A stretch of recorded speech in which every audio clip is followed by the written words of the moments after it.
Capítulo 9.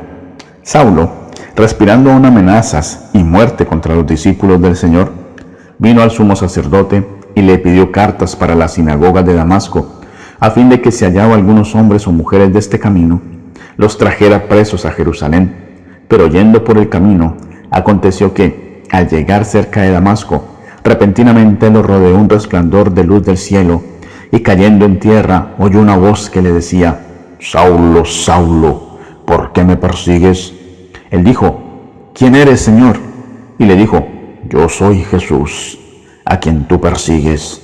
Dura cosa te es dar coces contra el aguijón. Él, temblando y temeroso, dijo: Señor, ¿qué quieres que yo haga? El Señor le dijo: Levántate y entra en la ciudad. Allí se te dirá lo que debes hacer. Los hombres que iban con Saulo se pararon atónitos, porque a la verdad oían la voz, pero no veían a nadie. Entonces Saulo se levantó del suelo, y abriendo los ojos no veía a nadie.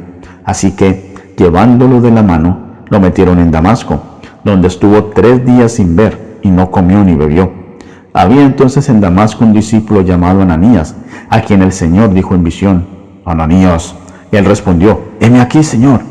El Señor le dijo: Levántate y ve a la calle que se llama Derecha, y busca en casa de Judas a uno llamado Saulo de Tarso, porque él ora, y ha visto en visión a un hombre llamado Ananías, que entra y pone las manos sobre él para que recobre la vista.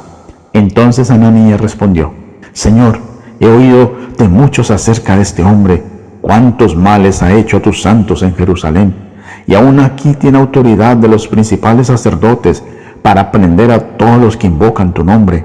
El Señor le dijo: Ve, porque instrumento escogido me es este para llevar mi nombre en presencia de los gentiles, de reyes y de los hijos de Israel, porque yo le mostraré cuánto le es necesario padecer por mi nombre.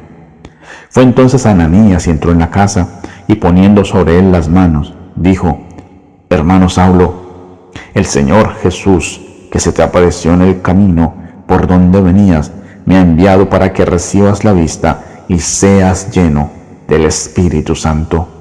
Al instante cayeron de sus ojos como escamas, y recobró la vista.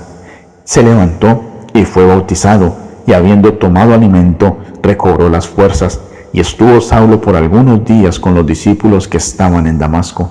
Enseguida predicaba a Cristo en las sinagogas, diciendo que éste era el Hijo de Dios, y todos los que lo oían estaban atónitos, y decían: ¿No es este el que asolaba en Jerusalén a los que invocaban este nombre? ¿Y a eso vino acá, para llevarlos presos ante los principales sacerdotes? Pero Saulo mucho más enardecía, y confundía a los judíos que vivían en Damasco, demostrando que Jesús era el Cristo.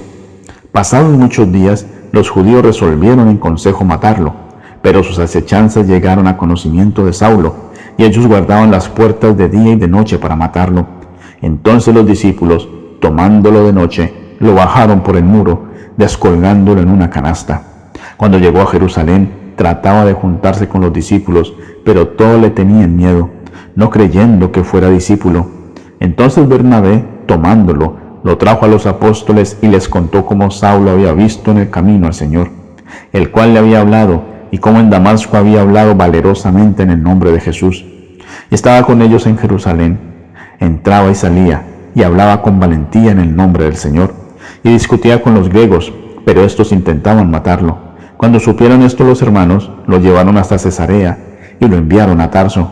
Entonces las iglesias tenían paz por toda Judea, Galilea y Samaria. Eran edificadas, andando en el temor del Señor, y se acrecentaban fortalecidas por el Espíritu Santo. Aconteció que Pedro, visitando a todos, vino también a los santos que habitaban en Lidia. Halló allí a uno que se llamaba Eneas, que hacía 8 años que estaba en cama, pues era paralítico. Pedro le dijo: Eneas, Jesucristo te sana, levántate y haz tu cama. Y enseguida se levantó, y lo vieron todos los que habitaban en Lidia y en Sarón, los cuales se convirtieron al Señor. Había entonces en Jope una discípula llamada Tabita, que traducido es Dorcas. Esta abundaba en buenas obras y en limosnas que hacía. Aconteció que en aquellos días se enfermó y murió. Después de lavada, la pusieron en una sala. Como Lidia estaba cerca de Jope, Los discípulos, oyendo que Pedro estaba allí, le enviaron 2 hombres a rogarle: «No tardes en venir a nosotros». Pedro se levantó entonces y fue con ellos. Cuando llegó, lo llevaron a la sala, donde lo rodearon todas las viudas llorando y mostrando las túnicas y los vestidos que Dorcas hacía cuando estaba con ellas. Entonces, sacando a todos, Pedro se puso de rodillas y oró, y volviéndose al cuerpo dijo: «Tabita, levántate». Ella abrió los ojos y al ver a Pedro se incorporó. Él le dio la mano y la levantó. Entonces llamó a los santos y a las viudas y la presentó viva. Esto fue notorio en toda Jope, y muchos creyeron en el Señor. Pedro se quedó muchos días en Jope, en casa de un cierto Simón, curtidor.